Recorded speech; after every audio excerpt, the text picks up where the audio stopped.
Salut les crypto-investisseurs, ici Lionel Tabon, investisseur et entrepreneur libre. Je vous souhaite la bienvenue dans cette nouvelle crypto vidéo. Nous sommes aujourd'hui le mardi 14 décembre 2021 et je vais faire la mise à jour du marché des crypto-monnaies. Mais avant de rentrer dans le vif du sujet, comme d'habitude, je vous invite à me mettre un petit pouce bleu pour récompenser mon travail quotidien. Et si ce n'est pas déjà fait, je vous invite à vous abonner à cette chaîne en cliquant sur la cloche pour recevoir une notification dès que je publierai une nouvelle vidéo sur la chaîne. Et puis si ce n'est pas le cas, si vous êtes un parfait débutant ou une parfaite débutante dans le monde des cryptos, je vous invite à télécharger librement et gratuitement mon ebook Vos premiers pas dans le monde des cryptos.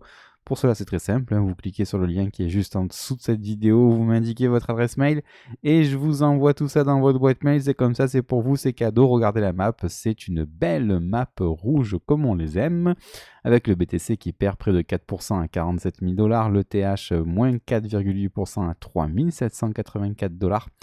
Dans le rouge foncé, on a du Solana à 156 $, Avax à 80 $, le NIR sur les 9,34 $, le VET sur les 7 centimes, a priori, si je vois bien, 7,7 centimes, voilà. BNB sur les 520 $, le DOT sur les 26 $, Cardano sur les 1,22 $, Luna sur les 54,37 $, XRP sur les 78,8 centimes, LTC sur les 145 $. C'est assez impressionnant, hein. Le CRO 53 centimes, Matic 1,82 $, Mana 3,15 $, AXS 93,74 $. Il y a un token qui sort son épingle du jeu, c'est HEX à 17 centimes qui prend plus de 13%, et OKB que je vois dans le vert pâle. Tout le reste, c'est dans le rouge. Voilà, allez, on va faire un tour comme d'habitude sur le Scalpex Index. Et on va constater que le Crypto Fear and Greed Index est toujours dans le Fear sur les 21 points, c'est-à-dire qu'on se rapproche de l'extrême Fear.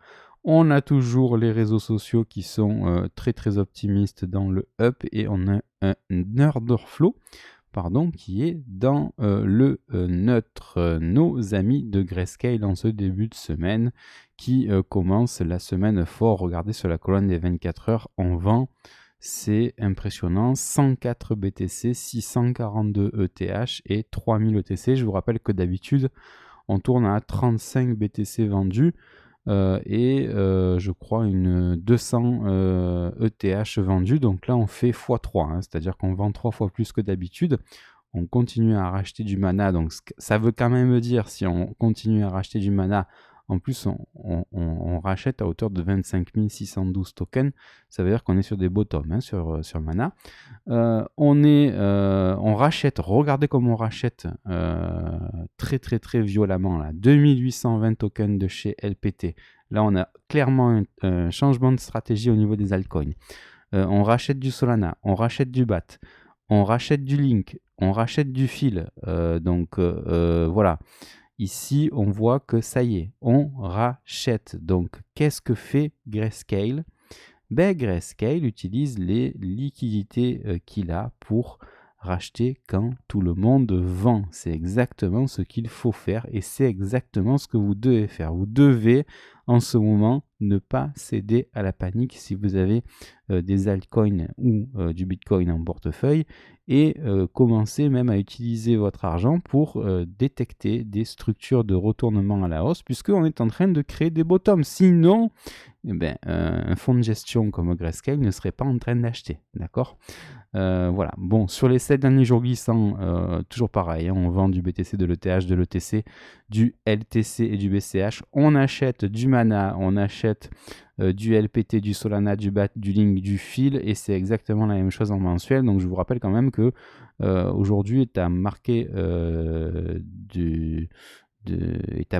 quand même dans le calendrier. On a Grayscale qui commence à racheter pas mal d'altcoins. Jusqu'à présent, c'était Mana, Solana et BAT. Maintenant, on rachète du LPT en plus, du Link et du fil. Voilà.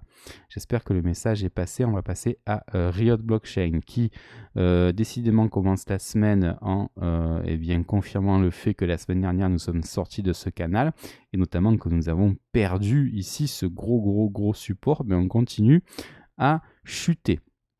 Le DXY, quant à lui, qui commence à continuer son ascension. Regardez, on est en train de casser maintenant assez largement les 50% de Fibonacci ici.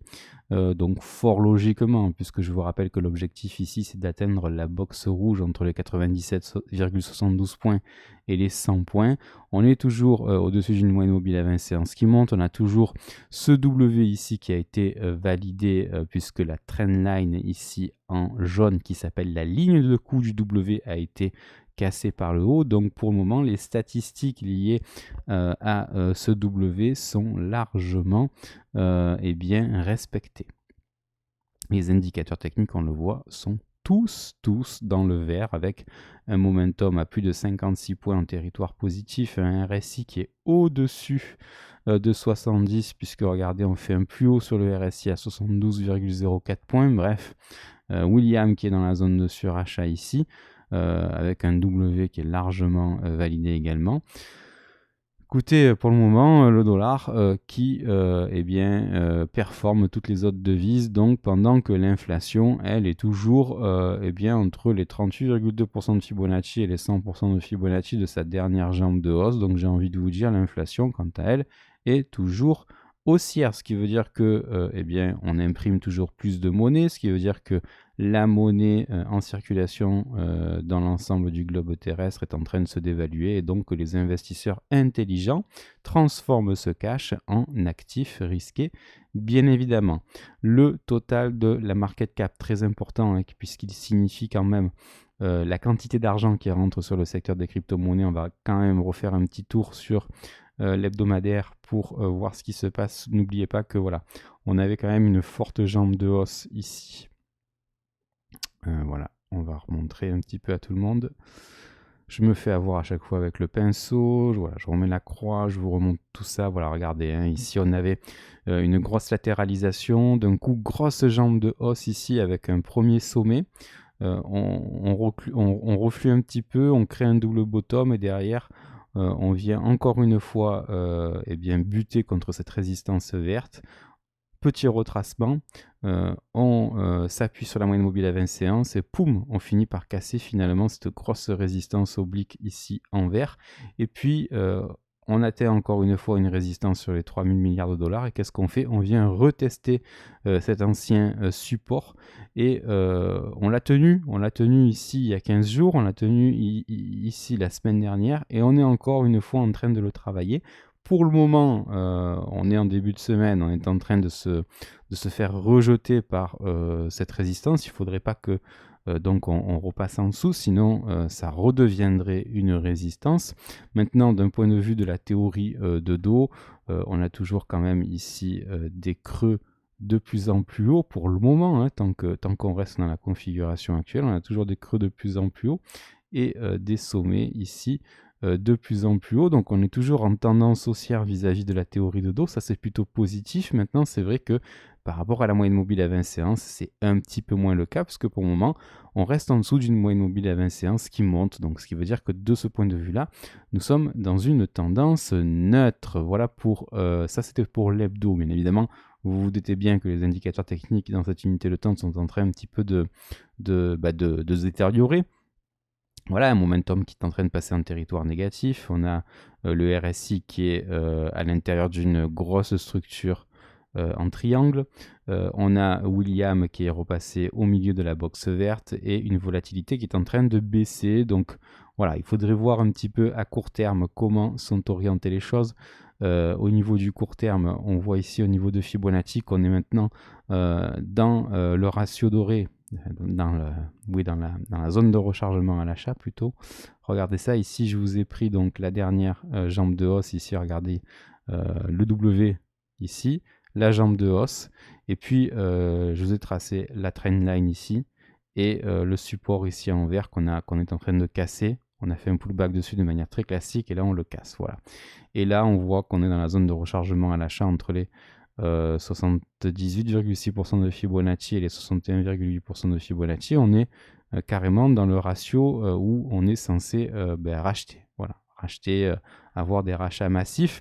Bien évidemment, ce qu'on voudrait avoir dans cette zone-là, c'est bien une structure de bottom pour permettre voilà, au cours de casser la moyenne mobile à 20 séances qui est ici et également casser cette résistance pour repartir en tendance haussière. C'est vraisemblablement ce qui va se passer puisque je vous rappelle que les investisseurs sont censés quand même utiliser leur argent dans des actifs risqués pour pouvoir compenser justement leur perte en pouvoir d'achat. Au niveau du Bitcoin, c'est assez impressionnant maintenant.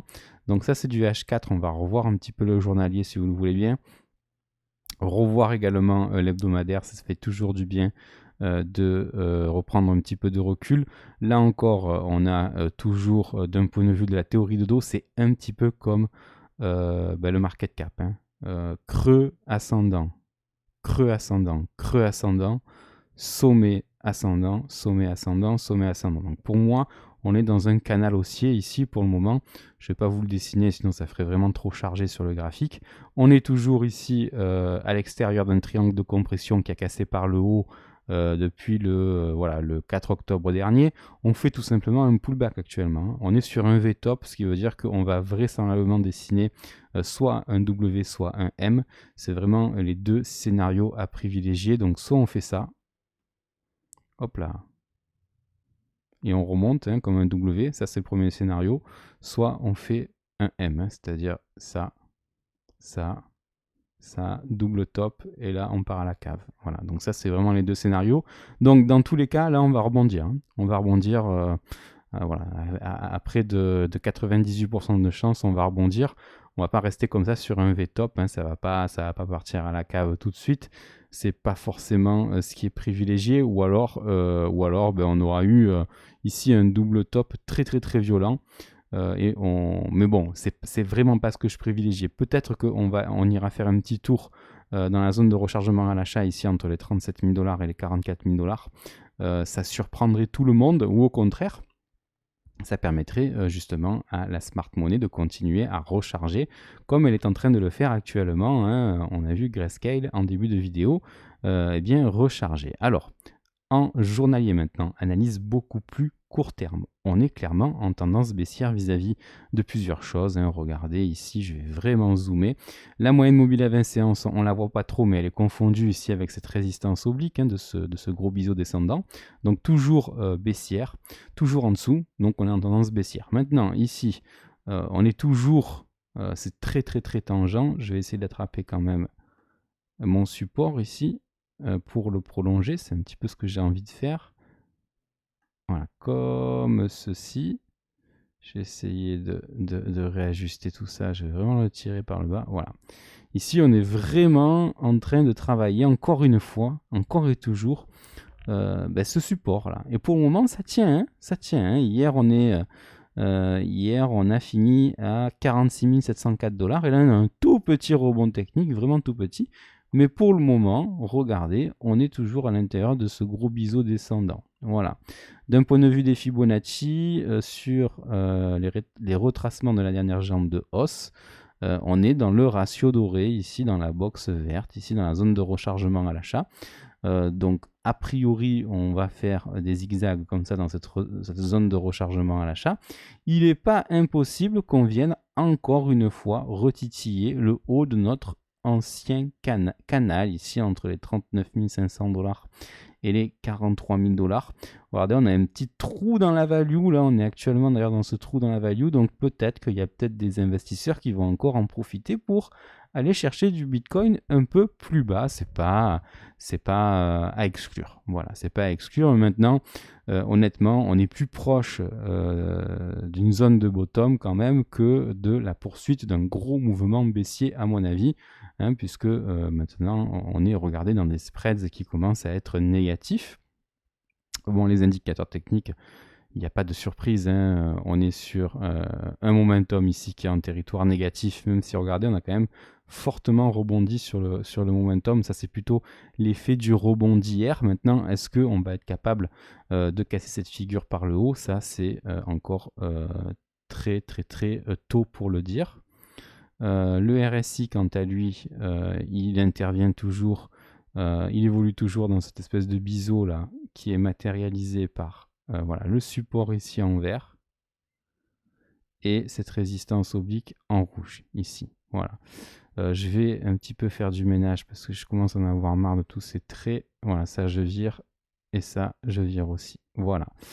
Euh, Petite remarque, on est en train quand même de rebondir sur la zone de survente. Il faut vraiment qu'on tienne ce support-là parce que si nous entrons dans la zone de survente au niveau du RSI, on aura encore une fois une accélération baissière. Et là, je pense qu'il y a beaucoup d'investisseurs qui vont abdiquer, capituler et qui vont vendre leurs tokens à qui?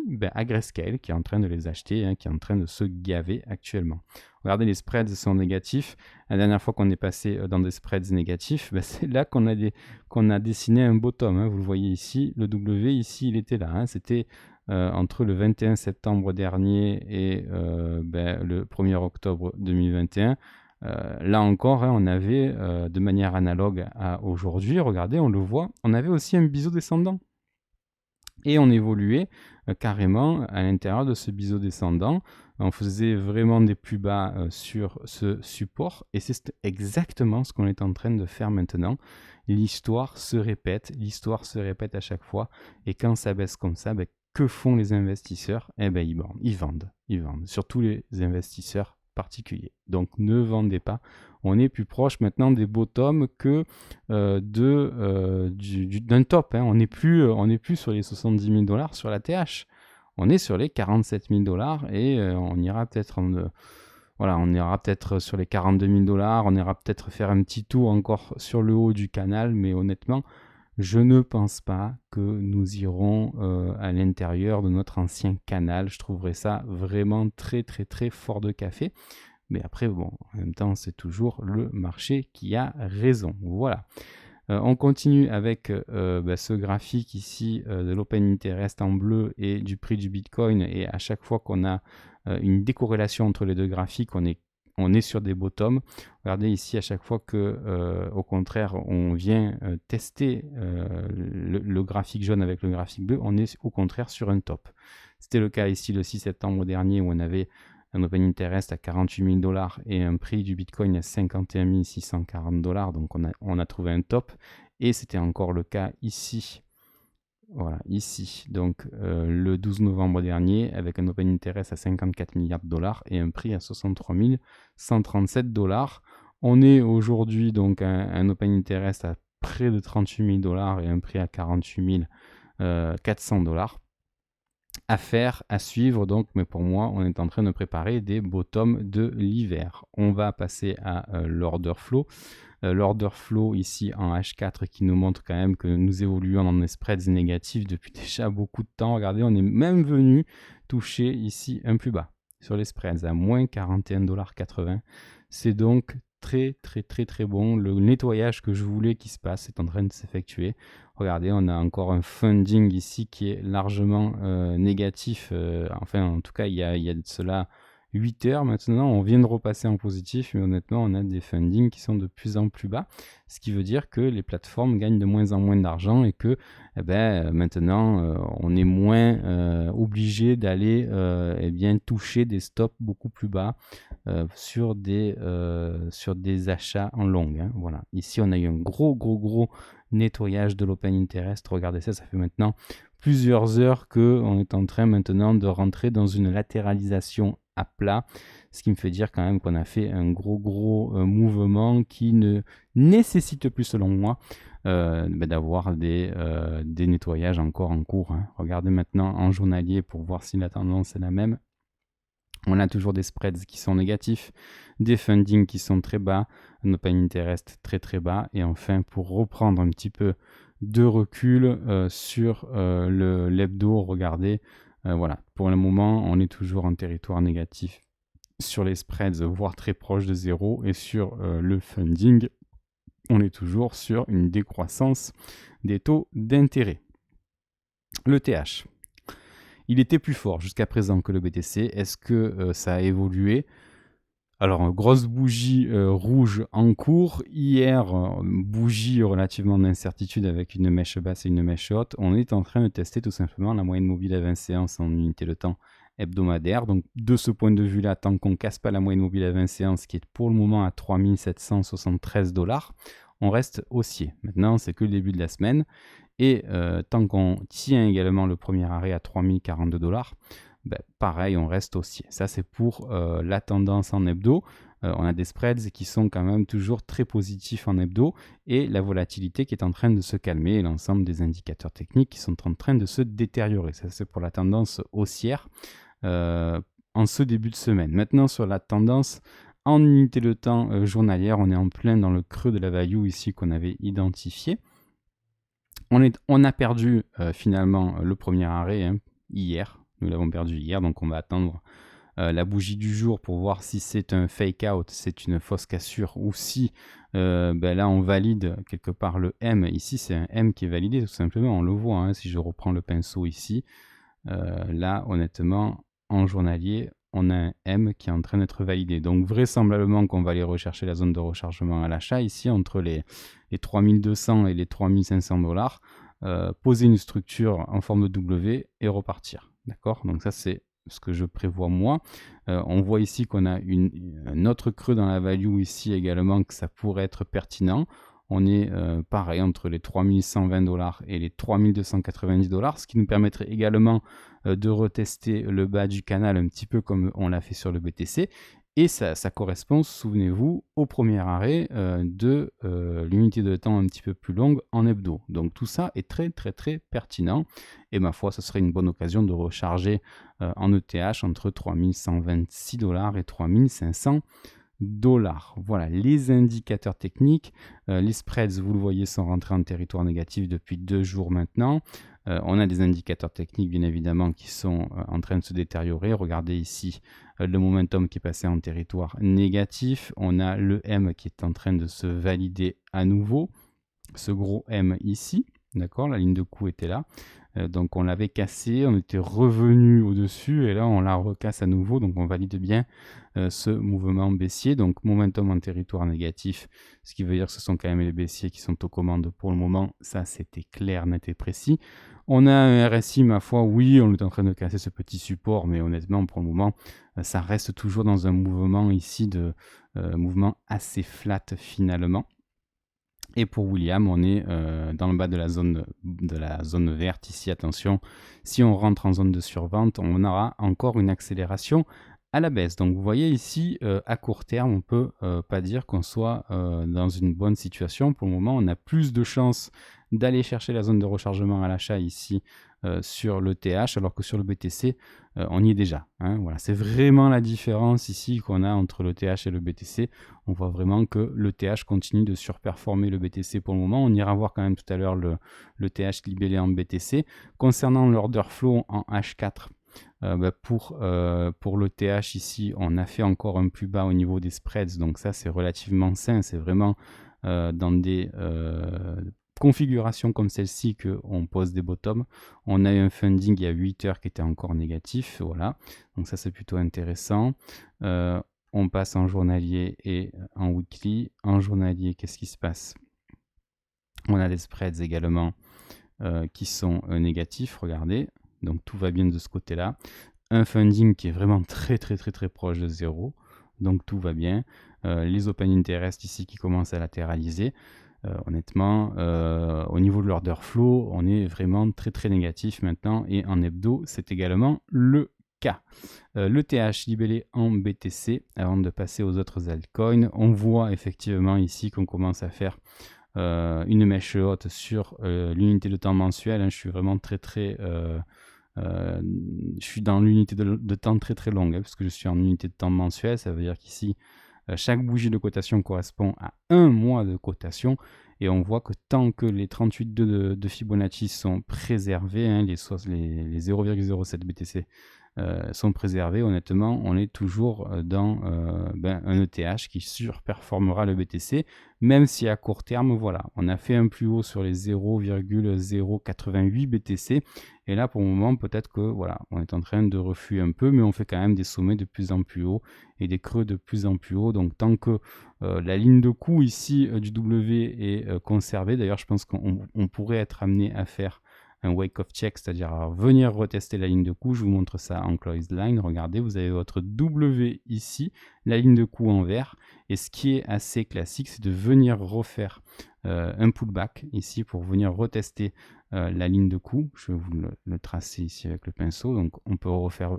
ça comme ça, revenir tester la ligne de coût et continuer notre tendance à la hausse. Voilà, tout simplement, voilà ce qui pourrait se passer à court terme sur l'ETH, c'est de revenir quelque part, se faire surperformer par le BTC de manière court-termiste avant de re-surperformer le BTC voilà, d'ici le début de l'année 2022.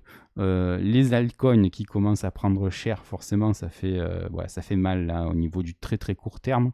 Maintenant au niveau de BAT en unité de temps hebdomadaire, regardez, on reste au-dessus d'une moyenne mobile à 20 séances qui monte, on préserve largement les bottoms. Donc si vous avez acheté ces bottoms là, est-ce que ça vaut le coup de les vendre? À mon humble avis, non, puisqu'on a des bottoms qui sont de plus en plus hauts et qu'on est toujours au-dessus de la zone de rechargement à l'achat. Au niveau de Chiliz, ça commence effectivement à craindre un petit peu entre guillemets. Maintenant, le bottom ici des 16 centimes, il est encore assez bas. Hein, il faudrait encore perdre 10 centimes. Mais honnêtement, je pense que ces bottoms-là de 16 centimes, on ne viendra pas y toucher. Et au plus on s'y rapproche et au plus vous avez quand même des bonnes localisations pour rentrer sur les altcoins. Ceci n'engage que moi, hein, à vous de vous faire votre propre étude. RSR, également le premier bottom ici sur les 1,5 centimes est tenu. Maintenant, clairement, hein, je ne vais pas vous mentir, hein, on est en train de casser le deuxième bottom ici. Hein. Ici, voilà, on en avait un deuxième bottom à 2,67. On n'y est pas encore. On n'y est pas encore. D'ailleurs, je vais tracer ici. Je vais zoomer et je vais tracer ici mon second bottom pour voir si on en est loin ou pas. Comme ça, je vais prendre l'aimant et je vais prendre ici. Voilà, il est là. Voilà. Pour le moment, on le préserve, le second bottom. Hein. Donc, même si on venait à casser le second bottom sur RSR, il resterait le premier ici à 1,6 centimes. Voilà. Bon, à voir. Je dis pas qu'on n'ira pas titiller le second bottom, mais pour le moment, le premier bottom, lui, il est préservé. Et enfin, sur GRT, est-ce que c'est la même chose? On a cassé le deuxième bottom. Oui, là, on l'a cassé. On le voit ici. Je vais vous le tracer ici. Il était là, sur cette bougie-là. Donc, lui, il a été cassé. Ça y est.